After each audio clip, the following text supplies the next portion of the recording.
Welcome to episode 37 of the Cash Flow Connections podcast. Our topic for today is investing in land for pennies on the dollar with Mark Podolsky. Even though we usually focus on performing cash flow investments on this program, I'm always interested to learn more about different niches people satisfy, especially if they're able to provide lucrative returns. From this conversation, it sounds like the investment class is quite fragmented, and there's a significant lack of transparency in the marketplace for a variety of reasons, which usually results in a significant opportunity for sophisticated investors. So in this interview, we're going to discuss how our guest identifies the market price in markets, given that there isn't really an MLS for raw land deals or something similar, how to conduct due diligence on raw land without actually setting foot on the property yourself, how our guest structures deals so he can get cashed out in less than 12 months and then have several years of reoccurring passive cash flow. Now, of course, if you know me, you know I'm going to ask the big R word question, which is, what really happens to raw land during recessions? What happened during the last recession? What did our guests learn from that experience? And, what can we predict going forward given where prices are right now? And we're also going to have a brief conversation about automation in general. What are some of the resources our guest used for outsourcing a lot of his daily tasks, and how he can spend more of his time doing things on better uses of his time, his highest, best use. Part of that conversation is an app called GeekPay, which our guest invented, which is an automated payment provider that a lot of listeners, especially active investors, are going to be interested in. So really interesting conversation. I'm sure you'll enjoy it. So, quick question. Have you been listening to this program for a while? Are you getting a lot out of the content? Well, if so, make sure to let us know by leaving us a review in iTunes. The algorithm, which determines the popularity of each program, is heavily based on how many reviews each program has. So I would really love it if you would head over to iTunes. You can even pull it up on your iPhone and leave us an honest review for the Cash Flow Connections Real Estate Podcast. I received many thank you notes about the program, and I really appreciate it. But if you haven't yet left a review in iTunes, you're doing yourself a disservice because, like I mentioned before, the first thing potential guests look at when they decide if they want to come on the program or not is the amount of reviews the program has. Go over to the Cash Flow Connections Real Estate Podcast in iTunes, leave a short and honest review, and it will be at least one good thing that you've done today. You can check that off the list. All right, hope you enjoy the episode. All right, listeners, our guest today is Mark Podolsky, who is the owner of Frontier Properties, which is a land investment company. He has been buying and selling land full-time since 2001, and by focusing on working smart, not hard, he has completed over 5,000 land deals with an average ROI of 300% through cash deals and over 1,000% on deals in which financing was utilized. Mark has had a very positive experience since leaving the corporate world in 2001, and because of that, he is very passionate about coaching his students how to do the same via his mentorship. So we had a little bit of a technical difficulty, but Mark, I really appreciate your patience on this. Thanks again for coming on. Yeah, Hunter, thank you so much for having me. I really appreciate it. So obviously, this is a podcast where we usually talk a lot about investing in performing assets. The name of the business is Cash Flow Connections, obviously. So this is not something I'm extremely knowledgeable about, but I'm really interested in the land model because it's obviously the foundation of a lot of, the performing real estate. So before we jump into that topic, let's talk a little bit about your background, how you got started in real estate, and maybe walk us through maybe the first deal you did in the sector. Sure. So I was a very unhappy, miserable, overworked, stressed out investment banker working with private equity groups. And I had a 45-minute commute to work and back, and I was micromanaged, the same old story of, sort of corporate America. And it got so bad for me, Hunter, that I wouldn't get the Sunday blues anticipating Monday coming around. I'd get the Friday blues anticipating the week going by really fast and having to be back at work on Monday. So my firm hires this guy, and he tells me that on the side, he's going to tax deed auctions. He's buying up raw land, pennies on the dollar, and he's flipping them online, and he's making an average return of 300%. Well, I'm looking at companies all day long, and a great company has 15% EBITDA margins or free cash flow. Great company. Your average company is at 10%, and I'm looking at companies all day long less than 10%. So, of course, I don't believe him, and we go to New Mexico. I've got $3,000 saved up for car repairs. I do exactly what he tells me to do. I buy up 10 half-acre parcels at an average price of $300 each. And I simply put them online on eBay, and they all sell the next week in the average price of over $1,200. And it worked. So of course, I think this is a lark. I'm like, is this even repeatable? So I go to another tax deed auction in Arizona, and I take all that money that I just made from the New Mexico auction. And again, this is 2000. There's no one in the room. I'm buying up lots. I'm buying up acreage, pennies on the dollar. And over the next 6 months, I made over $90,000 just on that one auction. So I go to my wife. I'm like, honey, I'm going to quit my job and I'm going to invest in land full time. She's pregnant at the time. She said, absolutely not. So I said, okay, fine.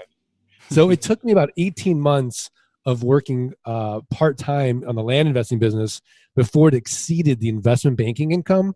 And that's when I quit, and I've been doing it full-time ever since. Yeah, well, I appreciate you kind of sharing that background. It's really interesting. So before you even actually did this land deal, were you investing in any other types of real estate, performing real estate or otherwise? No, I really had no interest in real estate. The only other real estate I'd ever bought was my house. Got it. Got it. And so when you're looking at these deals, tell us a little bit of how you're estimating where the actual purchase prices should end up, how you know you're getting a good deal. What are some of your criteria when it comes to these opportunities? So what we'll do is we'll contact the county assessor, and we'll get a list of the comparable sales of, let's say, the last 12 to 18 months. So the data is out there, it's public. And then what we'll do is we'll divide by 4. And that gets us what Warren Buffett would call a 300% margin of safety. So basically, we'll send out offers to people that own the real property, and our lowest hanging fruit are going to be people that owe back taxes and live out of state, because they're kind of advertising to us they don't want that property anymore. Right. So essentially, we just send them out an offer. So we don't do like the housing guys. We're like, hey, well, I'm interested in buying your house. They're like, well, I might be interested in selling your house. Like, I'm not in the appraisal business. I send them an actual offer. 3 to 5% of people accept that offer. And then we go through the due diligence phase. And, from there, we'll buy the property if everything, checks out. Okay, cool. And walk us through that due diligence phase. What are some of the key items you want to look at in terms of understanding if it's worth actually going through that whole process? Right. For me, number one is I want to make sure that there's legal access, there's ingress and egress. Number two, that you can actually find the property. I've bought properties that were gated off by ranchers. I'm like, oh, what a huge mistake this is. And you got to contact the county sheriff and have them go out. And, it's just a mess when that happens. Number three, I want to make sure there's no breaks in the chain of title. Mm-hmm. And we outsource a lot of our due diligence now to the Philippines. It costs us about $11 to have this checklist sort of created. Wow. We get the GIS maps, we get the plat maps, we get the Google Earth maps. And then we might spend about $50 if it's a new area to have a local Craigslist gig, to have somebody go out there. We want them to stomp on the property and actually shoot video, take pictures, and fill out our checklist. I want to know what the neighbors are doing. Are they dumping? Is there any dilapidated cars or buildings out there or structures? What are the roads like? Are they gravel? Are they dirt? Are they paved? What's the topography like? What's just the general vibe out there? So you really get a full view of what it's going to be like for our buyer before we pull the trigger. But the nice thing about that is that once we kind of do that one time in this area of general rural land, we don't have to really do it again for a few years. Okay. And so are you focusing on a specific geographic locations, either regional or market specific? What are some of your aspects when it comes to that? Yeah, I mean, Hunter, nobody wakes up and thinks to themselves, boy, I'd really like some raw land in Iowa today. Right. Right. Unless you live in Iowa. But if it's, Florida, California, New Mexico, Colorado, Arizona, Nevada, Texas, Oregon, Washington. So basically a little bit in the Northwest, the Southwest, California, and Florida are really the only areas that we focus on. I mean, don't get me wrong. I've made money on deals in Tennessee, Arkansas, Missouri, but Oklahoma, but I don't focus there, right? If it comes to me and, it's 20, 30 cents on the dollar, I know there's someone on the other end of that deal, but it's just not, it won't fly off the shelf like those other properties will. Okay, and obviously you've been doing this, full time since 2001. We've had a tremendous amount of shifts in the market since then, to say the least. How has this business model kind of shifted, running up through 2005 and then I guess after 2008? What are kind of the changes that you're seeing in prices and also how you're able to source those opportunities? Well, for me today, there's never been a better time to be in business. My expenses are lower in the sense of automation, delegation, and systems. So 90% of this business now is automated. Where when I first started, I had to have, Janie in South Carolina doing my mailings. I'd pay a lot more from an abstractor to do due diligence. And today, using the global marketplace of talent, Hmm. there's never been a better time to do deals. As of this recording, as of right now, we have a nice equilibrium in the market where it's easy to buy and it's easy to sell. In 2006, it was way harder to buy 20, 30 cents on the dollar. We might have to go to 40 or 50 cents on the dollar, uh, you know, based on that hotter market. And then 2008, 2009, 2010, I could buy all day long, but it was taking a little bit longer to sell. Now, I'll walk you through the sales model because it takes us about 30 days on average or less to sell a piece of property. But we do it in a way that makes it irresistible. And so we really have never had an issue selling. I will say that for me personally, in 2010, we're kind of on the long tail of real estate. I didn't personally get hit until about 2010, and we didn't really recover until about 2014. So you mean the assets that you were holding didn't really recover, or you mean like the market as a whole? Well, yeah, I mean the assets recovered, but today, like I would have to really discount those properties to get them to move from 2010 to 2014, where Okay. today I get higher down payments and get higher monthly payments. Okay, so I mean, so you just mentioned you touched on something that I didn't really know as part of the model. So are you then financing those assets when you sell them? Or I guess you're buying them in cash if you're buying them. Well, actually, just why don't you tell me? I'd rather not guess. What's your typical purchase? Are you usually buying them in cash? And then when you sell them, are you financing a portion of them and holding the paper? How does that typically work? Yeah. So this is what I call the ultimate subscription model because it's a one-time sale, and then I get recurring income every single month on a note without having to deal with renters, rehabs, renovations, or rodents. And because I don't have to deal with the tenant, I'm exempt from Dodd-Frank, RESPA, and the SAFE Act. So let's just use you, Hunter, as an example, right? So let's say that I bought a piece of property for $2,500. Let's just say it's a 10-acre parcel in Texas for $2,500. Well, what I want to do then is I want to sell that piece of property to you for $2,500 down, and then I want to make it like a car payment. Let's say $449 a month at 9% interest over the next 10 years. Well, you easily can afford the $449 a month. You're like, oh, $2,500 down. That's pretty easy. I can put that on a credit card, right? Not a problem. And then I've created cash flow of $449 a month for the next 10 years. And I don't have anything to maintain, nothing to protect. And it's very simple. Now, once that note expires and you pay off the property, I then deed that property to you. I don't do deeds of trust. I use land contracts. So there's no costs of foreclosure because I'm not doing a credit check. Because once you put your $2,500 down, my capital is out. So I really don't care. Now, sometimes to move a property, the longest I'll go is 6 to 12 months to get my capital back out. Wow. That's really interesting. And so, do you then care what their entire business plan is, or it doesn't matter to you? I mean, I'm guessing you. How does that really work when if you had to take the property back in the sense if they have started development or something? Is that all yours at that point? It's all mine. Yeah, Interesting. I mean, technically speaking, it's never happened, right? Nobody's ever built a house. Number one, they can't build a house because they can't get a building permit unless they own the property. So they're going to have to pay off that note anyways. Oh, To interesting. start doing any construction. But number two, some people have made little small improvements. Maybe they fenced it, maybe they bladed a road. I keep all those improvements. But for the most part, if they've gone to that type of trouble and they get in some type of tough situation, it's usually temporary, and we'll work with them. And today we've automated that back end where we're collecting money every single month via ACH. It automates the notifications to our borrowers. So, the time that I was spending on collections, talking to people, hey, what's going on? It's completely automated now. There's never been a better time to be in business.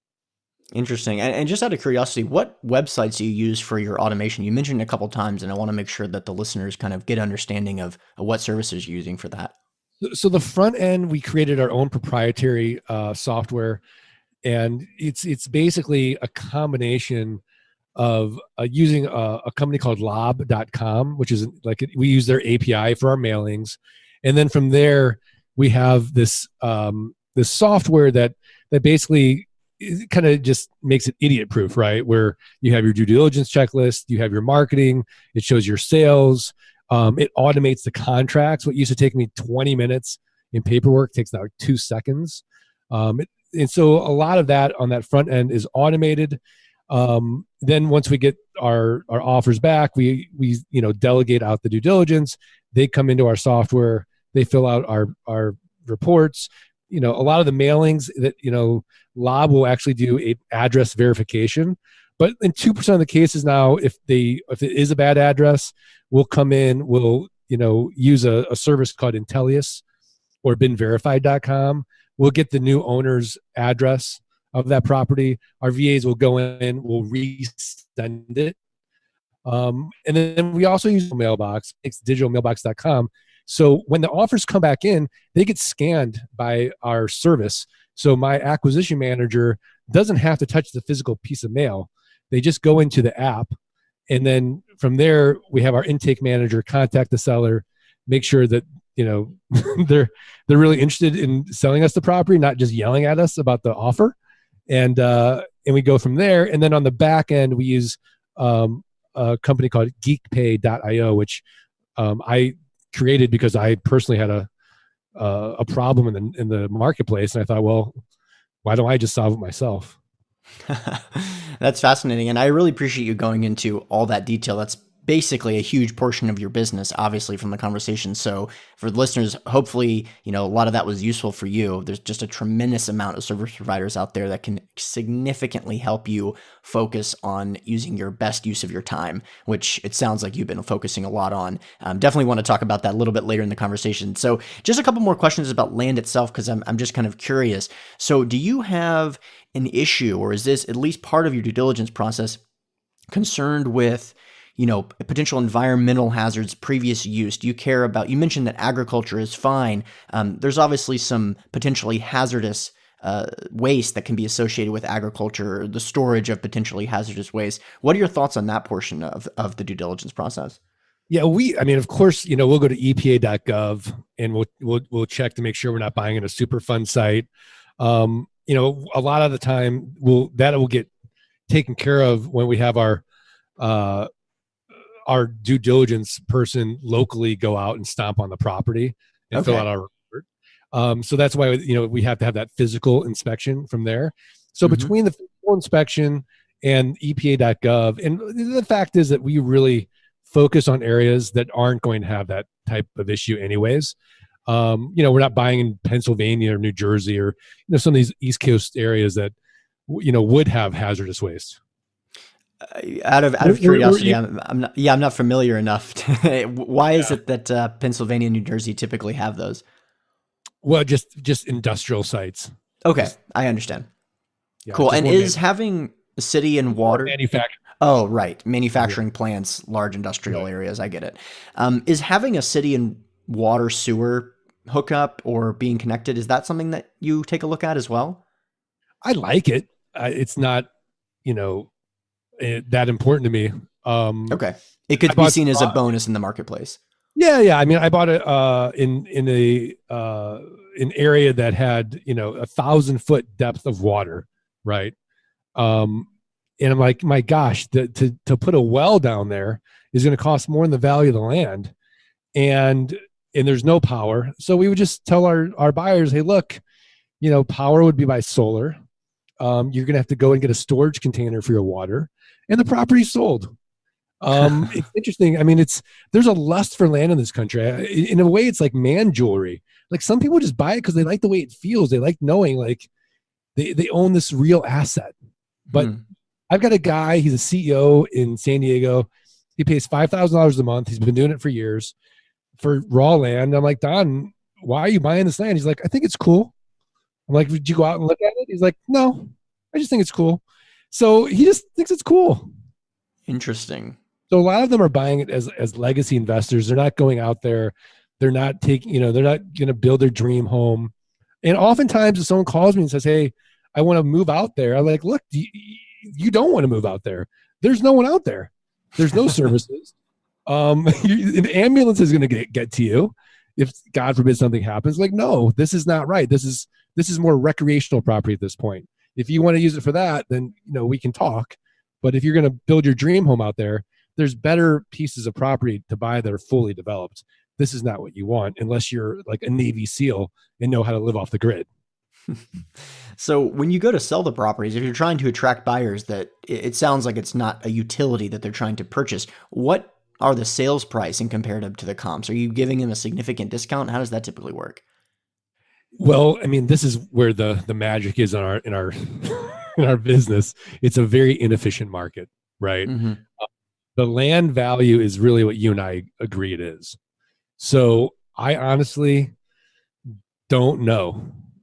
We play with the pricing.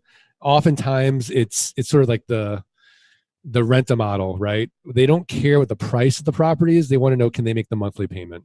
Yep, I completely understand that. It's the mobile home park business is very similar. Yeah. Yeah. Interesting. Is there management that goes along with this? I mean, hopefully this is not a stupid question, but if you buy a piece of land, is there any kind of oversight that you have to see during the hold period, or do you insure the property at all? No, I mean, we'll buy title insurance if it's more than $5,000 or more. And then Okay. if we sell it, they can get title insurance in their name. We'll buy them their policy. But as far as the management, I mean, that's sort of the beauty of raw land. There's nothing to maintain. There's nothing to protect. I mean, if they want to steal dirt from me, they can Right. steal dirt. There'll be more dirt underneath. So no, there's, the only thing is they can't make any improvements without my consent. Okay. Contract. So that's it. And then usually, if they want to make those improvements, they can't do it until they pay off their note, and that's their property. Okay, got it. And so as far as the market cycle is concerned, you mentioned that, you were able to buy land, it was more competitive in 2005 and 6, but you're still able to source deals via mailers and your other variety of factors. Where do you see the market going? And in the event that a market goes negative, I mean, obviously the real concern is the volume of land in virtually every area when markets go really negative. So in California, even if, when the last cycle happened, land in California is extremely valuable, but because of the fact that it's the starting place, you have to buy the land even to develop it. It's something that's one of the first things to go away when it comes to volume. How do you kind of anticipate that working, and where do you see us being in the cycle right now as it relates to your business model? Yeah, I mean, right now we have nice equilibrium. It's easy to buy. It's easy to sell. I am really looking forward to a down cycle because I use a profit first model. So we're always sort of squirreling away cash, just waiting for that market to go down. And the nice thing is that we've already lived through it in 2010. So we know what's going to happen. We know about 40, in 2010, we had about a 40% default rate on our notes. It became between, hey, Mark, I'm going to, make that monthly payment to you or buy groceries. And they chose groceries. I don't see another cataclysmic sort of 2008 economic meltdown. But let's just say that, we do have a recession. I'm anticipating a worst case scenario, a 20% default rate on our note portfolio. I think that conservatively speaking, it would be more like 10%. As of right now, we're at 3% in a good market for a default rate. Right. I appreciate the specificity there because it definitely gives me a good idea. And it kind of ties in well to the fact that it sounds like a lot of the buyers, it's kind of like a recreational purchase. So you could see where it wouldn't be high on the list of priorities if things start to go negative. But at the end of the day, if you're able to buy properties at a significant enough discount and get a high enough down payment that you're out of it in 6 or 12 months at the longest, which is kind of what the numbers you kind of mentioned, I could see how, reselling that land later, especially since you purchased it in cash, is not a major challenge. And just so I understand, you do purchase 100% of the properties in cash, correct? Or is that subject to different deals? No, it's all cash. Okay. Okay. So that definitely changes the risk profile significantly because there's no expenses the way that I understand it, and you can basically Correct. hold indefinitely. So you're really kind of limiting your downside there when it comes to things. And I know people that have purchased land and then going through the entitlement process using leverage. And, I think that that's probably the riskiest real estate investment that I've ever heard of. Not that it's not a good way to make money or that you can't build a business around it, but on the scale of things, I see land because of the potential cyclical nature of the business as being in the higher risk profile. But if you buy in areas where there's demand for the product and you're buying it in cash, and because there's no expenses, things start to change and that risk profile kind of gets fuzzy. And again, that's my opinion, and I don't have a lot of experience in land, but that's kind of how I've always viewed the asset class. What are your thoughts on that, at least? Yeah, I mean, typically when you talk about entitlement process or selling to a developer, that is a really high risk, high reward type of model. I don't like it. Mm, I really shy away from it. I want to buy assets 25, 30 cents in the dollar, and I want to cash flow. That's all I want to do. yeah. And then the game just becomes how much passive income can I create, and then and then the game becomes how many systems can I create? Can I improve those systems so that I'm working more on the business and not in the business? So as of right now, I'm working 2 hours a week in Frontier Properties, the land investing business. Managing the team and looking at numbers and the reports and then drinking coffee and calling somebody up and saying, well, what if we did this? What if we did that? And like, oh, okay, fine. Yeah, I definitely understand that and relate that at certain parts of my career. Not right now, but in the past for sure. So have you ever lost money on a deal? It's embarrassing to say because it sounds so ludicrous, but I haven't. I would say that my worst deal was in 2007. I bought an overdeveloped subdivision, about 1,000 lots in an area called Treasure Lake, Pennsylvania, and it was beautiful. I mean, Hunter, there's a gated community, there's a restaurant, two PGA rated golf courses, three lakes, $1 million homes. It was sort of, if you live near Penn State, it's where the doctors and lawyers, the professionals lived, right? But it was overdeveloped, and so they had a POA fee, a property owners association fee, and they had a water fee. And I thought, well, look, no one's paying on the fees on these 1,000 lots. It's dead money. I'll make it live. Even when I sell these things for $1, it's $1 more than what you're getting now. So I negotiated with the property owners association to do this deal. And I'd say from 2007 to 2008, I made about $100,000 on the deal. But when I factored in my time flying back and forth and negotiating, I really broke even, right? Mm-hmm. Because I want to look at my effective hourly rate. So I would say on that deal, I kind of broke even from a time standpoint. And then of course I got stuck with all this property that I couldn't sell in 2008 because nobody wanted those fees, and I had to give them back. And that was, for me to not be able to keep a promise was a failure for me. Mm-hmm. Yeah, I understand that, and I kind of appreciate you kind of sharing that story with me. It's interesting. I was really really attracted to real estate for the first part after the collapse. So a lot of the battle scars that I have in my mind are through other people, and this is definitely one of those ones where the relationships are always really important, and you want to keep your promises. And I know a lot of people that went through really hell to attempt to do that, and some of them succeeded, and it cost them. I know someone personally that wrote a check for $1 million to their investors to make them whole. So, I get that, and a lot of people went through similar things. Let's talk about Geek Pay. You mentioned it real quick. Tell us a little bit more about that and how that helps investors get paid. Yeah. So, when you start managing these notes, right, it becomes a little bit unwieldy. And so when I first started, I did it in Excel spreadsheets, and then a borrower would call me and say, "Hey, what's my current balance?" And I would always be like, "Oh, did I do the math right on this?" Because if they wanted to make a prepayment, I'd have to figure out the math. I'm like, "Oh, there's got to be a better way to do this." So then I went to like a note collection company, and the note collection company solved that problem with automating the payments. But if they were late, the note collection company wouldn't wouldn't collect for me either. So I'm like, well, this doesn't help me at all. I mean, it solved one problem, but then it created another problem and didn't save me any time. So then I went and I got a software company to sort of help with that. And again, it didn't save me any time. And then, so I thought, well, there's got to be a better way. And there wasn't. So I hired a developer in Silicon Valley, and I created this program called geekpay.io that automates the payments between borrowers and lenders. It does all the amortization. The borrower can log in, see their current balance. They don't have to call me and say, "Hey, what's my current balance?" They can log in and make a prepayment. They don't have to call me and say, "Hey, Mark, how do I make a prepayment?" And we're assured of getting payment for the most part because we collect the monthly payments via ACH.